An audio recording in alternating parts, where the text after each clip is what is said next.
Going on, everyone? It's your boy Bills HQ, and today we got some new news for the PS5. The PS5 has been officially introduced. Not the PS, sorry. The PS5 hasn't been introduced. The controller of the PS5 has been officially introduced. We try to get that for you guys there. I don't know if you guys can see that. I don't know if it's gonna focus or not, but that's kind of what it looks like. I'll probably put it on the screen for you guys, but it looks like a Xbox One controller, very similar. The whole debate has always been that the Xbox controller has always been a nicer controller, better controller. I know some of you beg to differ. That's okay, but I'll read off what they have said about the actual the press day release they dropped just earlier. So it reads that after thoughtful consideration, we decided to keep what the gamers love about DualShock 4 intact. They're also adding new functionality and refining the design of it. Based on discussions with developers, they concluded that the sense of touch within gameplay, much like audio, hasn't been a big focus for many gamers. They had an opportunity with the PS5 to innovate by offering game creators the ability to explore how they can heighten that feeling of immersion through their new controller. This is why they've adopted haptic feedback, which adds a variety of powerful sensations you'll feel when you play, such as slow grittiness of driving a car through mud. They also incorporated adaptive triggers. I'm not gonna say the word, but the adaptive triggers they introduced to the L2 and R2 buttons. Wow, I struggle with that a lot right there. But anyways, moving on. The L2 and R2 buttons of a DualSense, so that you can truly feel the tension of your actions when you are drawing a bow or shooting it, or while you're shooting an arrow. So they provided this has provided them with an exciting challenge to design the new controller that builds off the current generation. They also take into account new features they're adding. For example, with adaptive triggers, they have had a consideration of how the components would fit into the hardware without giving it a bulky feel. The design team worked closely with hardware engineers to place the triggers and actuators. The designers were able to draw lines of how the exterior of the controller would look and feel. So trying to make the challenge of the controller feel smaller than it actually looks. In the end, they've changed the angle of the hand triggers, which also made some subtle upgrades to the grip itself.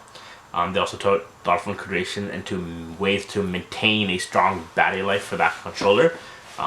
To lessen the weight of the controller as much as possible, as the new features are added to the controller. For the buttons, so on the actual buttons, there's no longer a share button on there anymore, as they had for the DualShock 4 controller. It's not going away, but they've actually built on the success of the actual share controller by bringing a new create button to the controller. Once again, they're pioneering, like they say, they're pioneering new ways to create epic gameplay content to share with the world. So now instead of share buttons, a create button. We have more details of that as close to get to launch. The DualSense also adds a built-in microphone array, which that's actually pretty sick. Built-in microphone array, which will enable players to easily chat with friends without a headset. All right, okay. Now you can actually chat with your friends and everything without actually having a headset, which is ideal for jumping into a quick conversation. But of course, if you are planning to chat for a longer period, it's always good to have a headset on them. So for color-wise, the base controllers have a single color, which is the white and the black. The white around, the black toned in between the actual thumbsticks and the PS5 logo. So they actually changed the actual light bar too to make it around the actual touchpad button. It was like kind of like RBG Lightning in a way. Giving it a larger look and feel to it. So what else have they said? So that they have gone through several concepts and hundreds of mock-ups regarding this. The last few years before they settled on the final design, the DualSense has been tested by a wide range of gamers with a variety of hand sizes in order for us to achieve the comfort level they wanted, and ergonomics and everything. With their goal for this DualSense controller is to give the gamers a feel of being transported into a game world as soon as they open the box, and they want gamers to feel like the controller is an extension of themselves while they're playing, so much so that they forget that that's even in their hands.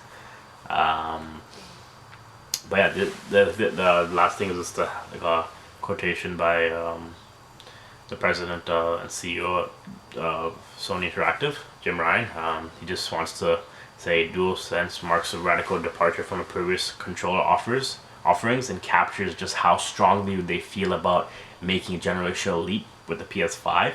The controller, along with many innovative features in PS5, will be transformative for gamers continuing on mission at PlayStation to push the boundaries and play and everything else.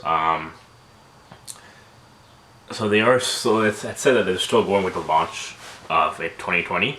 And it said that we're looking forward to sharing more information about PS5, including the console designs in the coming months. So in the next coming months, we'll see how the console looks and everything. We'll get more details regarding the controller too. And so they are still going with the 2020 holiday release, as it looks like. But just like to clarify everything that we said, just adding adaptive triggers, making it more ergonomic, making it more have like a nice longer point on the sides of it, so it makes it more easier to hold in your hand, a little more bigger compared to like the traditional controller right here. This is the traditional controller right here. As you see, this is how the difference would be. This is looks more larger, and then there's the light will be coming in from over there. The buttons right here look a little bigger too. You have the create button over there, and then the menu button over there still. It'll be a little more out that way. And then this is gonna be a little longer too, a little more pointier, so you can hold the controller better too. And this area still feels the same. The PS button wouldn't be like this anymore; it'll be a little different. You have a light right in between there too, with the new controller. And then instead of it kind of like coming out like straight like this a little, it's gonna be more rounded. The Xbox controller is. It looks like the buttons are a little bigger too and everything. It looks like they're a little more spread out a little. It doesn't have like the indentation around them. It doesn't have the indentation around there anymore. It'll just be like a straight curve going down. Be all one kind of unibody on each side. It's having the curves over there. So looks pretty sick, honestly. I'm happy they made these changes, honestly, because the Xbox controller has always been king for me. The way the Xbox controller feels and how it plays and everything, it's so much better feeling. I just feel like it's better for long-term gaming too, and I don't need anything else, another support like a desk or anything with that controller. I feel like I can just hold the Xbox controller and I could just play it anywhere. I can play it like this too without having any table support. With the PS4 controller, I feel like I always have like some kind of support with my hands with the controller, so that I could really have a good grip on it, because it always feels a little slippery, the PS4 controller. So hopefully this controller right here changes the game a little more. I like the changes they're making, having the microphone built into it is pretty sick. But even with that built-in microphone, you're gonna see like a lot of people like how they usually play consoles with like the sound out from the TV and then the microphone, so you can see probably a lot more of those in game. Again, when you play with other people, matchmaking wise. But yeah, man, this is pretty sick. This just came out as news, so let's see what goes on. Let's see what happens. Let's see what other things they're gonna bring out in a couple months. But yeah, I hope you guys enjoyed this video. I'll probably leave the link for the article in the description below, so you can probably read it with me. I'm probably went a little too fast for you. I just wanted to get through it pretty quick, depending on how long the video was supposed to be. But yeah, they're gonna have Tempest 3D audio tech built into that controller, and it's called DualSense controller. What else is there? Yeah, so that's basically it right there. You get the adaptive triggers on the L2 and R2, more grip on the actual controllers too. So better ergonomic feel to the controller and look, and it should feel much better in the hands. I'm excited for this controller. Hope you guys enjoyed this video. Bill's HQ out.